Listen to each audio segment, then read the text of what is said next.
Oh, it's so predictable from the Kansas City Star. 8:05, happy Friday. Glad you're here on KCMO 95.7 FM. We will have Bill O'Reilly on the show in 30 minutes, so make sure that you are here for the conversation with Bill O'Reilly at 8:35. You can stream that on the KCMO Talk Radio app or, of course, right here on 95.7 FM. So yesterday we found out that Andrew Lester, the 86-year-old man who shot Ralph Yarl back in April of 2023 up in the Northland when Yarl accidentally showed up to his home and at the wrong house trying to pick up his brother from, whatever you want to call it, hanging out with friends or a play date, whatever it was. He was supposed to go to trial in the next few days, and he was supposed to basically plead not guilty and make his case. Well, Andrew Lester is now scheduled to appear in court today, and sources are saying he's expected to enter a guilty plea. Fox 4 had it first here in Kansas City, and that's obviously a big shock to the system because for, almost 2 years now, since this happened in April of 2023, it was expected that Lester was going to make his case. And his defense team was saying, hey, this is going to be very tough for the state to prove. He was previously charged with assault and armed criminal action from that shooting in 2023. And now it looks like he is going to enter a guilty plea later today. So, of course, this story became a national and really an international story because of the race involved. Let's be very clear. That's it. Ralph Yarl, thank goodness, is alive, despite being shot in the head. I mean, it's a miracle that he's alive, and everyone is glad that he is alive. It's a tragedy. We don't know what exactly happened at that door. Yarl says he was just there looking for his brother. Lester claims that, he was banging on the door and shaking the door handle and the whole thing, and the reality is we'll never know. But this became a story because of the race of people involved. And the Kansas City Star could not help itself 4 paragraphs into its story here, where they write, Lester, who is white, faces first-degree assault and armed criminal action charges in the shooting of Yarl, who is black. After the teen mistakenly went to the wrong home in Kansas City's Northland to pick up his brothers on April 13th of 2023. They're admitting shamelessly why this is a story. It's not, hey, Andrew Lester faces first-degree assault and armed criminal action charges in the shooting of Ralph Yarl.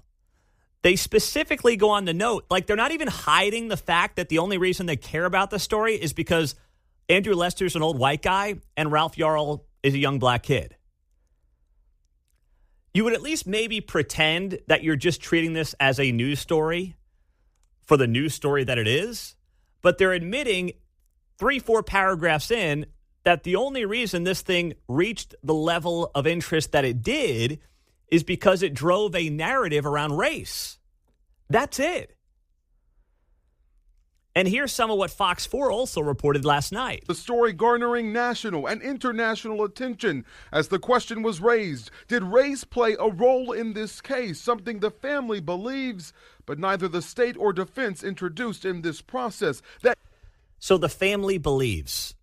You heard there in the Fox 4 report. How can you know what is in somebody else's heart when it comes to race? How? How could you possibly have the audacity to say, I know that Andrew Lester shot Ralph Yarl because he's a racist and Ralph Yarl is black? And why does the media just report that they think he's a racist, so therefore we're going to report that they think he's a racist? Maybe he is. I don't know the man. He's 86 years old, never met the guy. I'm never going to meet the guy, most likely. Unless he wants to come do an exclusive interview here in the studio, in which case, we'll take that. But I never reached out to him, don't know him. He may be a racist. But to do a news report and say, the family believes that race was a motivating factor. No, let's be very clear here. And I'm going to say something that no one else will say in this town because they're afraid to say it. The reality is this. It was beneficial to the family to allege race was a motivating factor. There are 3.5 million reasons for the family to allege race was a motivating factor.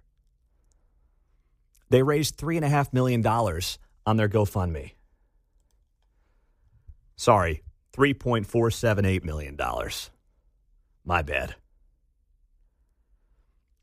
One of Ralph Yarl's aunts organized this and got generational money out of it. I would argue they sadly used the poor kid for this. Now, I hope the money all goes to Ralph Yarl and he can use it for college and whatever else. But listen, there are people who played up the race thing for monetary reasons. Do you remember when Sean Brady was killed a few months ago? Sean Brady is the guy who owned Brady and Fox restaurant in Brookside. And his car was getting burglarized by a couple of young thugs. And he got shot and killed trying to stop him. There was a GoFundMe for Sean Brady. Want to know how much money that GoFundMe raised? $2,300.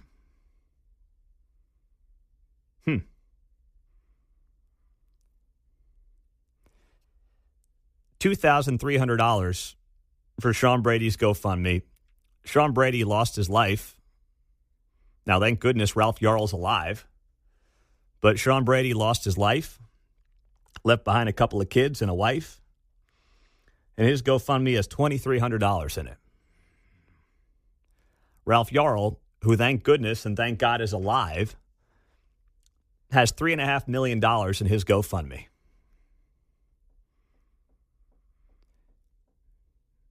And the races are reversed, right? Allegations are Sean Brady was shot and killed by a young black male. He's a middle-aged white guy. You don't think playing up the race on the other side is something that benefited the family to the tune of potentially $3.5 million in a GoFundMe and an international news story? Please. I'm not stupid. But this is the world that we've created, right? It's the world that the media wants to live in. When stories fit their racial narratives and preferred narratives, they make them national stories. That's what prevents a local crime story from becoming a national and international news story. We have, homicides every day in this town. It's not nearly. I'm exaggerating a little bit, but we have far too many. We're 2 years removed from a record year for homicides in Kansas City. The bulk of them never get attention.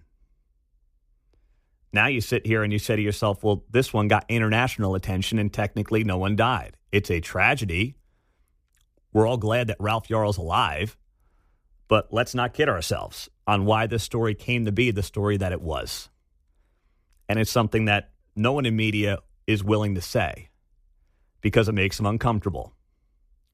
913-408-7957, 913-408-7957. It's 8:14 on KCMO Talk Radio on a Friday. Bill O'Reilly is going to be here in 20 minutes. Do not miss that conversation. Streaming, as always, on the KCMO Talk Radio app. Wow, great note on the text line. And I did not see this until I reread the article in the Kansas City Star about Andrew Lester, the 86-year-old man who was set to begin trial in the next few days for shooting Kansas City teen Ralph Yarl back in April of 23. Pete, let me guess. In the Kansas City Star article, when they call Andrew Lester white, they use a lowercase w. And when they call Ralph Yarl black, they use a capital B. And that's what they did. They write here in the Star, Lester, who is white, faces first-degree assault and armed criminal action charges in the shooting of Yarl, who is black. White is lowercase w. Black is uppercase B. It doesn't even make sense. I don't even get it. Either they're both lowercase or they're both uppercase. I'm looking at this right now in front of me. It's an outstanding observation on the text line, and I don't know if that's like AP style now, since the AP's gone woke as anybody, but I'm looking at it here with my own two eyes, Mark. I just looked that up. In 2020, it says AP style is now capitalizing black in racial connotation. White is lowercase. Oh, my gosh. That may be, listen, we did a lot of stupid things in 2020, right? Got rid of Uncle Ben, got rid of Aunt Jemima. Someday we're going to be like, wait, we celebrated social justice by taking off prominent black people from rice boxes and syrup containers? What world were we living in? I didn't realize that came down in 2020 as well. So that changed in 2020 is what you're telling me, Mark, based on the article you're looking at right in front of you. Yeah, it says in July of 2020, It says there's less support for capitalizing white. Oh, my gosh. Just can't do it. Just can't push shift and W. Oh, the white guilt dripping out of the AP reporter's veins. Oh, my gosh. Wow. I missed that. Listen, there was so much craziness going on then. Even I couldn't keep up, apparently, doing this 4 hours a day. Wow. Man, oh, man, that is something else. Well, nice job on the text line. I learned something new today from you guys. That's why you're the best audience in Kansas City. That is very well done. Unbelievable. All right. Well, Bill O'Reilly's going to be here in just over 10 minutes on KCMO. And I'm going to talk to him a lot about DOGE, what's going on the first 3.5 weeks of the Trump administration. And here's the thing. This is something that I think Sharice Davids on the Kansas side of the state line and Emmanuel Cleaver need to get on board with very quickly. They need to stop pretending like there's not fraud in the government. There is. And instead of Emmanuel Cleaver making farm animal noises as he's, protesting outside of bureaucratic buildings. Mustard, move, ruff, ruff, ruff, ruff, oink, oink, oink, oink. Instead of doing that, instead of Sharice Davids sending me emails this week asking me how I think the government should address the nation's budget, should we entrust billionaire Elon Musk? Or should we do it through bipartisan compromise? At least admit that there is plenty of proof of government fraud. And don't take Donald Trump's word for it. Don't take Elon Musk's ex-posts for it. Take Joe Biden's word for it. The Wall Street Journal had a piece this morning, and in this piece they note a government accountability office reported last spring. Now, who was in office last spring? What was that guy's name again? Oh, gosh, what was it? Come on, man. Brandon? Is that what his name was? Brandon? Is that what he went by? Well, a government accountability office report last spring estimated the federal government could lose between $233 billion and $521 billion annually to fraud. The federal audit said, quote, a government-wide approach is required to address it, and recommended the Treasury leverage data analytics capabilities to stop questionable payments. That is exactly what DOGE is trying to do. The Government Accountability Office has also estimated that 11 to 15% of unemployment benefits during the pandemic were fraudulent, totaling between $100 and $135 billion. Some went to transnational gangs, prisoners, and state-sponsored hackers. The Labor Department Inspector General estimated at least $191 billion in improper pandemic unemployment payments. The Secret Service found hackers linked to the Chinese government stole at least $20 million in COVID benefits. The IRS paused processing of new employee retention tax credits claims in 2023 because of rampant fraud. Initial estimates were $55 billion in fraud. Now the program's costs have ballooned to $230 billion and counting. So this has been well out there for years that there's fraud in the government. Everyone knows it. Elon Musk has been tasked with trying to clean it up. And instead of having these bizarre rallies with Chuck Schumer and Maxine Waters and Emmanuel Cleaver here in Kansas City, and these fear-mongering emails from Sharice Davids about, oh, we can't possibly have somebody like Elon Musk trying to find fraud in the government, just admit there's fraud and actually try to get on board with it to some degree and try to mold this thing as you'd like to see it unfold. Try to mold this Doge idea in a way that makes you look more moderate instead of denying what every Republican and Democrat voter in this country knows to be true. And that is that there is fraud and there is waste in the government. And amazingly, I saw this. This was done. Arizona did this. There was an article here. I want to pull it up and make sure I have the right information for you. I just saw it here in the last couple of minutes. Oh, all right. Arizona swing voters were part of a focus group that Axios spoke with. They're a national news outlet. And they lean to the left. So just to be clear and transparent on that, Axios leans left. And they talked to a bunch of Arizona swing voters as part of a focus group focused on Donald Trump and Elon Musk. And Donald Trump's approval amongst these swing voters in this focus group in Arizona was 100%. And Elon Musk's was 73% with a 27% disapproval. What you're seeing on cable news and what you're seeing on social media from the left is not real life.